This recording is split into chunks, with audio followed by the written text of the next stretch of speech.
Camera চলে যাচ্ছে, আমি কী কী আছে দেখাই। দেখুন মটর ডাল ঘন ঘন করে সেদ্ধ, দেখুন মাছের ডিম মাখা আছে, পেঁয়াজ ভাজা, শুকনো লঙ্কা, আদা রসুন দিয়ে, এটা ভেন্ডি সিদ্ধ আছে, পেঁয়াজ আদা রসুন দিয়ে মাখা, উচ্ছে আলু ভাজা আছে, মোটে শাক ভাজা আছে, এটা পাঁচ মিশালি সবজি আছে। দেখুন এটা স্পেশাল আইটেম, পাবদাম আছে, সর্ষে পোস্ত দিয়ে পাবদাম আছে, অল্প পরিমাণ ভাত নিয়েছি, আর কুমড়ো মাখা আছে, দেখুন টমেটো দিয়ে।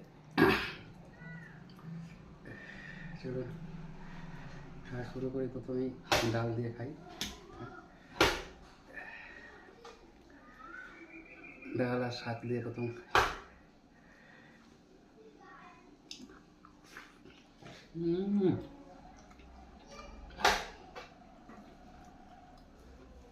মাছের ডিম,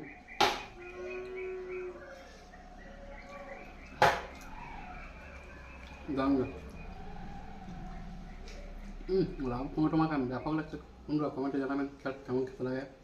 লাউ মাখা টমেটো দিয়ে, ভেন্ডি সিদ্ধ,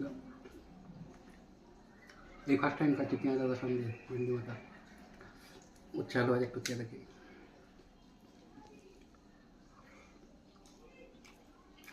দেখুন পাবদামটা একটু ছোটো সাইজের, কেন আছে ফ্রেশ লাগে টাটকা। পোস্ত দিয়ে ব্যাপক খেতে লেগেছে।